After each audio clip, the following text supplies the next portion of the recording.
హగ్గయి 2:5 హగ్గయి 2:5 దేవుని వాక్యము ఈ రీతిగా సెలవిస్తున్నది.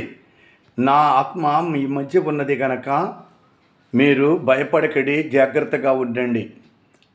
నా ఆత్మ మీ మధ్య సంచరించుతున్నది గనక మీకేమీ భయం లేదు, జాగ్రత్తగా ఉండండి అంటే ఆత్మదేవుడు మన మధ్య ఇప్పుడు సంచరిస్తున్నాడు.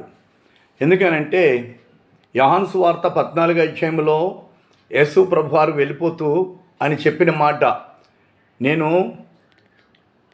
నా తండ్రి యొద్దకు వెళ్తున్నానని చెప్తాడు కదా. ఆరోహణమైనప్పుడు ప్రభువు చెప్పిన మాటలు ఏంటంటే, మీ హృదయములను కలవరపడనీయకడి, దేవుని యందు విశ్వాసం ఉంచుతున్నారు కనుక నా యందుని విశ్వాసం ఉంచుడి.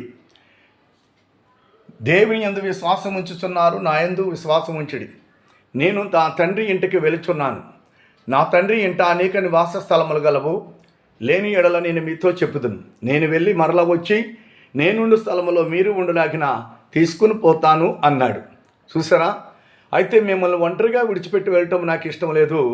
నేను వెళ్ళి తండ్రిని వేడుకుంటాను. ఆదరణకర్త అయినటువంటి పరిశుద్ధాత్మ దేవుడు నేను మీ కొరకు మీ మధ్యకి పంపిస్తాను. హగ్గయి 2:5 నా ఆత్మ మీ మధ్య ఉన్నది కదా అంటున్నాడు. నిజమే, ఆయన ఆత్మ పరిశుద్ధాత్ముడు మన మధ్య ఉన్నాడు. పరిశుద్ధాత్ముడి లోకానికి వచ్చాడు. ఇప్పుడు ఈ పరిశుద్ధాత్మ దేవుడు మనకున్నాడు. ఆయనే మనం సహకరించాలి. కష్టాలు, బాధలు, ఇబ్బందులు, ఈ భయంకరమైన రాకడి కాలంలో ఎవరి వలన మనకు ఆదరణ దొరకదు. విశ్వాసులమైన మనము ఎదురు చూస్తూ ఉండాలి. ఆయన యొక్క సహాయం కొరకే మనం ఎదురు చూడాలి. కాబట్టి శ్రమకాలం వచ్చేసింది, భయంకరమైన రోజుల్లో ఉన్నాం. మనల్ని వాక్యమే ధైర్యపరుస్తుంది. నీ వాక్యం నన్ను బ్రతికించున్న, నా బాధల్లో నెమ్మదిని దయచేయను. కాబట్టి వాక్యమై ఉన్న దేవుడు మనకున్నాడు.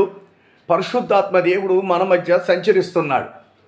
పరిశుద్ధాత్మ దేవుడు మన మధ్య సంచరిస్తున్నాడు. నా ఆత్మ మీ మధ్య ఉన్నది. కాబట్టి ప్రభు బిడ్డలైన వారందరూ కూడా ఆత్మను పొందుకోవాలని నేను చెప్పుచున్నాను. పరిశుద్ధాత్మను పొందుకోవాలి. పరిశుద్ధాత్మ నామములో మాట్లాడాలి. పరిశుద్ధాత్మను మనం ధరించాలి. పరిశుద్ధాత్మ అభిషేకమును మనం పొందాలి. పరిశుద్ధాత్మ పవర్ కావాలి. పరిశుద్ధాత్మ వరములతో మనం నింపబడాలి.